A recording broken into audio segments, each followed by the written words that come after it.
میرا نام جویریہ ہے۔ میرے والد کا بہت بڑا کاروبار تھا۔ میں اپنے والدین کی اکلوتی اولاد تھی، اسی لیے میں اپنے سامنے کسی کو کچھ بھی نہیں سمجھتی تھی۔ مجھے غریبوں سے نفرت تھی۔ میں انہیں دیکھ کر اکتاہٹ محسوس کرتی تھی اور ہمیشہ ان سے دور رہتی تھی۔ پیسوں کے غرور نے مجھے اندھا بنا دیا تھا۔ مجھے خود پر اتنا غرور تھا کہ میں غریب لوگوں کو بہت کمزور سمجھتی تھی اور خود کو بہت طاقتور سمجھتی تھی۔ کبھی کبھار ہماری زندگی میں ایسے حادثے بھی ہوتے ہیں جو زندگی کا مطلب ہی بدل کر رکھ دیتے ہیں۔ ایک دن میں اپنے دوستوں کے ساتھ پارٹی کرنے کے بعد اپنے گھر کی طرف جا رہی تھی۔ رات کافی ہو چکی تھی۔ میں نے سوچا کہ میری والدہ پریشان ہو رہی ہوں گی، اسی لیے میں شارٹ کٹ کے راستے سے گھر جاتی ہوں۔ میں یہ پروگرام بناتے ہوئے گاڑی کو دوسرے راستے پر موڑ چکی تھی۔ اچانک تھوڑی دور جا کر میری گاڑی کو ایک جھٹکا لگا اور وہ بند ہو گئی۔ میں گاڑی سٹارٹ کرنے کی کوشش کرنے لگی، لیکن مجھے گاڑی سٹارٹ نہ ہونے پر بہت غصہ آ رہا تھا۔ صحیح چلتے چلتے نہ جانے گاڑی کو کیا ہو گیا۔ باہر نکل کر دیکھا تو گاڑی سے دھواں نکل رہا تھا۔ مجھے اس وقت بہت غصہ آ رہا تھا۔ شاید میں ڈرائیور کو اپنے ساتھ لے آتی۔ مجھے گاڑی بھی ٹھیک نہیں کرنی آتی تھی، تو اب میں کیا کروں؟ یہ سوچتے سوچتے اچانک کسی نے میرے کاندھے پر ہاتھ رکھ دیا۔ رات کے وقت اور سنسان راستے پر میں اکیلی وہاں پر کھڑی تھی۔ اوپر سے کسی انجان کا ہاتھ خود پر محسوس کر کے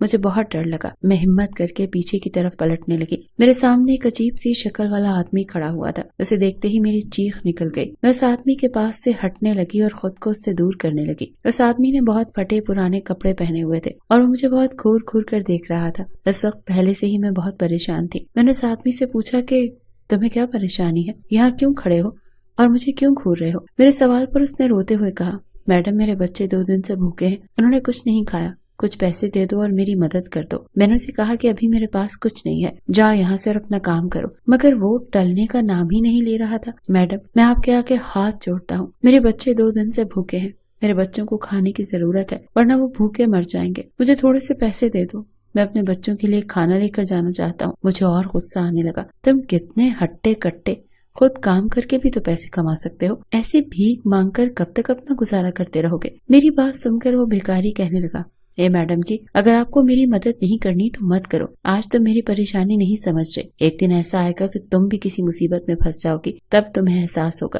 میں تو اس آدمی کے بدلتے تیور دیکھ کر حیران رہ گئی تھی۔ وہ کیسے مجھ سے پیسے مانگنے کے لیے رو رہا تھا اور پھر مجھے برا بھلا کہنے لگا، مجھے بد دعائیں دینے لگا۔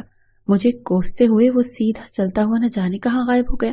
میں تو اسی کو غور سے دیکھ رہی تھی اور اس کی کہی ہوئی باتوں پر پریشان ہو گئی تھی اور یہی سوچ رہی تھی کہ کیسے اس بھکاری نے مجھے نہ جانے کیا کیا کہہ دیا تھا۔ میں نے اسے کوئی غلط بات تو نہیں کی تھی، آخر وہ کب تک ایسے بھیک مانگتا رہے گا؟ اف، میں بھی نہ جانے کس پریشانی میں پھنس گئی تھی۔ میں کار کے اندر جا کر بیٹھ گئی اور گاڑی سٹارٹ کرنے کی کوشش کرنے لگی۔ جیسے ہی میں نے گاڑی سٹارٹ کی، میری گاڑی سٹارٹ ہو گئی۔ تھوڑی ہی دور تک میری گاڑی چلی تھی کہ اتنی ہی دیر میں میری کار کے سامنے ایک اور کار آ گئی۔ اس نے فوراً ہی بریک لگا لیے۔ اچھا ہوا بریک لگا لی، ورنہ بہت بڑا حادثہ ہو جاتا، اور میں حیران پریشان گاڑی کے ہی اندر بیٹھ رہی۔ آج میرے ساتھ نہ جانے کون کون سے حادثے ہونے لگے تھے۔ مجھے یہاں پر کچھ عجیب سا محسوس ہو رہا تھا۔ تبھی سامنے والی کار کا دروازہ کھلا اور اس میں سے ایک آدمی باہر نکلا۔ میں تو اسے دیکھ کر گھبرا گئی تھی۔ میں نے دیکھا وہ میری طرف ہی آ رہا تھا۔ میں نے جلدی سے ریورس گیئر لگایا اور گاڑی دوسری سمت بھگا دی۔ نہ جانے وہ کون تھا، شاید وہ بھی کوئی ڈاکو ہی تھا، لیکن جیسے ہی میں نے مڑ کر دیکھا تو میری جان بچ گئی تھی۔ وہ انسان اسی جگہ پر کھڑا ہو کر میری گاڑی کی طرف دیکھ رہا تھا۔ مجھے حیرانی ہو رہی تھی کہ اگر اس آدمی کے ارادے ٹھیک نہیں تھے تو وہاں پر ہی کیوں رک گیا تھا؟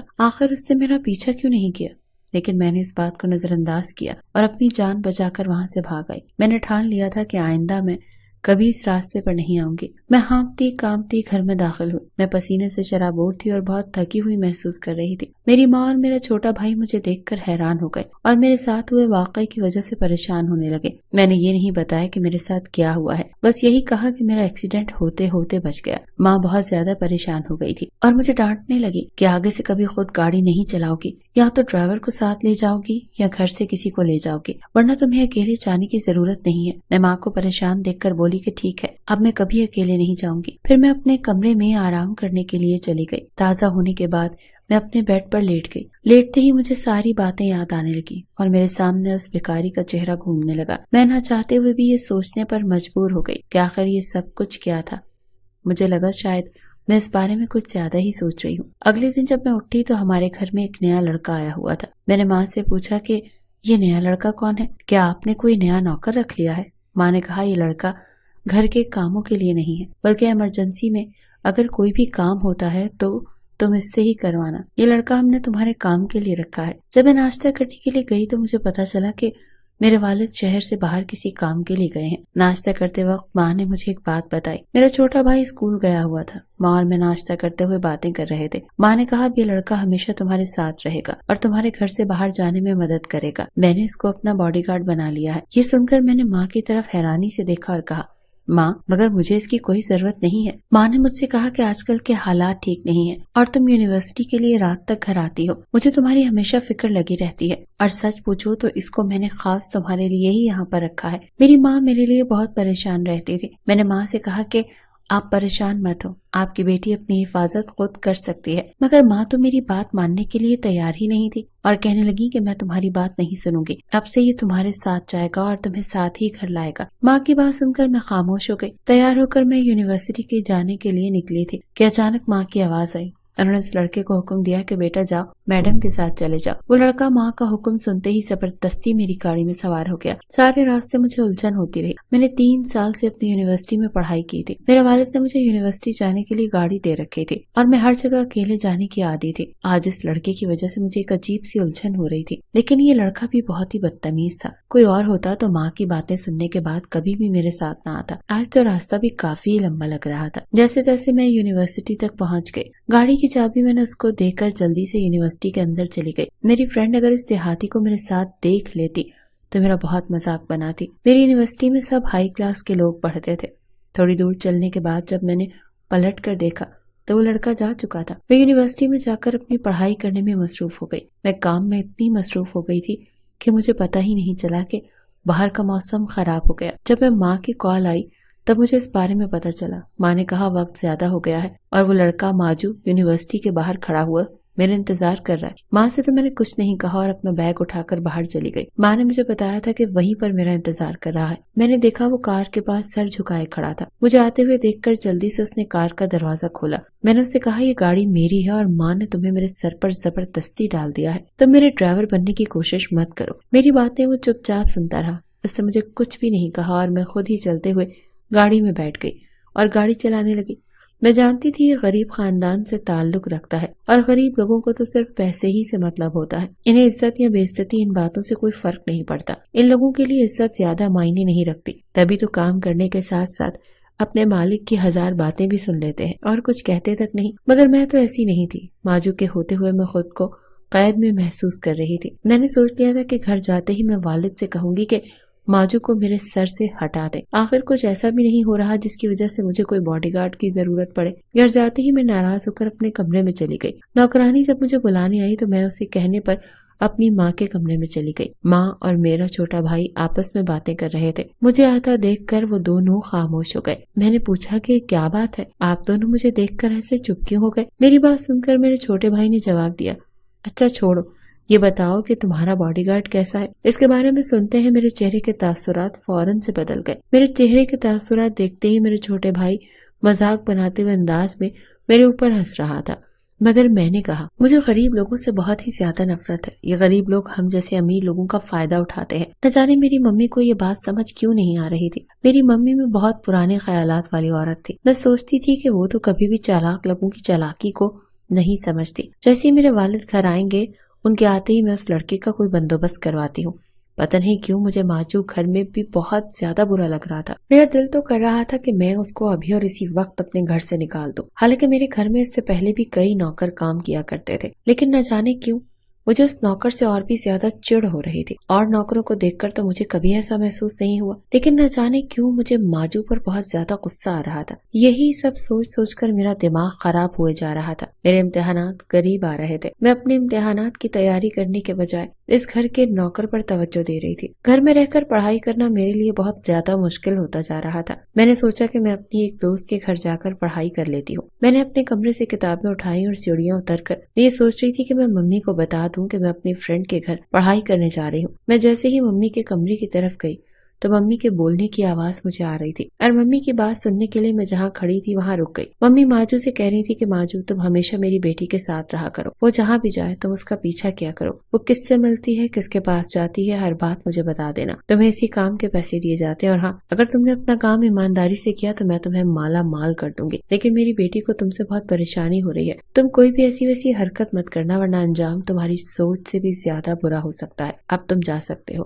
اور جا کر اپنا کام دیکھو۔ میں جا کر سائڈ کی دیوار پر چھپ گئی تھی۔ آخر میں کھڑی ہوئی سوچ رہی تھی کہ یہ سب کچھ کیا تھا، ممی ایسا کیوں کہہ رہی تھی، نہ جانے ممی مجھ پر کیوں نظر رکھ رہی تھی، اور اس لڑکے کو میرے لیے کام پر کیوں رکھا گیا تھا۔ میں خاموش ہو گئی۔ میں نے اپنی ممی سے کچھ نہیں کہا، چپ چاپ اپنی دوست کے گھر چلی گئی۔ دوست کے گھر جانے کے بعد مجھ سے پڑھائی نہیں ہو رہی تھی، بس میرے دماغ میں ممی کی کہی ہوئی باتیں بار بار گھوم رہی تھی۔ ممی کو نہ جانے مجھ پر کس بات کا شک تھا کہ وہ مجھ پر اتنے پہرے لگا رہی تھی۔ میں گھر جاتے ہی ممی سے بات کروں گی اور ان سے پوچھوں گی کہ وہ کیسے مجھ پر شک کر سکتی ہے۔ میں نے گھر جا کر ممی سے بات کرنے کا فیصلہ کر لیا تھا، مگر جیسے ہی میں گھر پہنچی تو سامنے پاپا کو بیٹھا ہوا دیکھ کر میں حیران رہ گئی۔ میں اپنے پاپا سے بہت زیادہ پیار کرتی تھی، اسی لیے اپنے پاپا کو گھر میں دیکھ کر بہت خوش ہو گئی اور جا کر ان کے گلے سے لگ گئی۔ پاپا سے ان کی طبیعت کے بارے میں پوچھنے کے بعد پاپا نے مجھے بہت سارے تحفے دیے جو وہ میرے لیے لے کر آئے تھے۔ میرے چھوٹے بھائی کے لیے بھی کافی سارے تحفے لے کر آئے تھے۔ اس بات کو تو میں بھول ہی گئی تھی جو ممی سے پوچھنے والی تھی۔ پاپا نے جب ماجو کو ہمارے گھر میں دیکھا تو وہ ممی سے پوچھنے لگے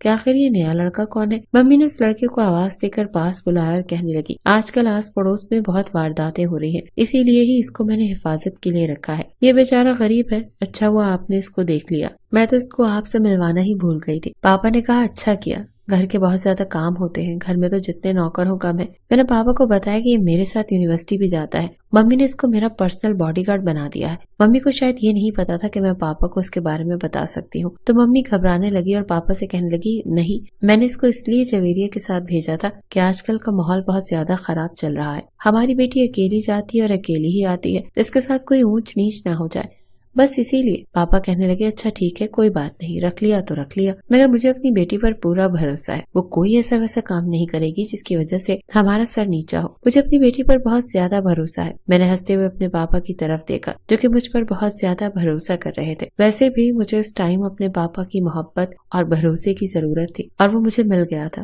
اور اب ممی اس لڑکے کے کہنے پر مجھے کوئی بھی فرق نہیں پڑتا تھا۔ پاپا نے جو بھی کہا تھا وہ سن کر میرے دماغ کی ساری پریشانی کم ہو گئی تھی۔ اگلے دن میں خاموشی سے اس لڑکے کے ساتھ یونیورسٹی چلی گئی تھی۔ میں سمجھ گئی تھی کہ میں اس لڑکے سے جتنا بھی دور جانے کی کوشش کروں، ممی اتنا ہی اس لڑکے کو میرے پیچھے لگائیں گی۔ ویسے بھی اب مجھے کسی بات کا بھی ڈر نہیں تھا، یہ کہ اس کے گھر والے بھی میرے اوپر نظر نہیں رکھ سکتے تھے۔ وہ دن بہت اچھا تھا۔ اچانک مجھے ایک کام سے کچھ کتابیں لینے کے لیے دوسری یونیورسٹی کی لائبریری جانا پڑ گیا۔ گھر جانے میں مجھے کافی دیر ہو گئی تھی اور شہر میں پتہ نہیں کیوں ہڑتال ہو گئی تھی۔ میں تو بہت زیادہ گھبرا گئی تھی، سوچا کہ گھر پر فون کر کے بتا دوں کہ مجھے دیر ہو جائے گی، مگر فون تو یونیورسٹی میں ہی رہ گیا تھا۔ بہت زیادہ پریشانی ہو گئی تھی۔ میں اور سڑک کے کنارے چل رہی تھی۔ رات کا وقت تھا، اندھیرا پھیلنے لگا تھا، کیونکہ آج کل تو 5 بجے ہی اندھیرا پھیل جاتا تھا۔ دن چھوٹے ہو گئے تھے، مجھے ڈر محسوس ہونے لگا تھا۔ اچانک ایک گاڑی میری طرف آئی اور میرے سامنے آ کر رک گئی۔ اگر بریک نہیں لگتا تو میری جان بھی جا سکتی تھی۔ میرا دل تیزی کے ساتھ دھڑک رہا تھا۔ دھڑکتے دل کے ساتھ میں اس گاڑی کو دیکھ رہی تھی۔ وہ گاڑی مجھے کچھ جانی پہچانی لگ رہی تھی۔ تبھی گاڑی سے ایک لڑکا اترا اور اسے دیکھ کر میں غصے میں آ گئی، اسے کہنے لگی تمہاری اتنی ہمت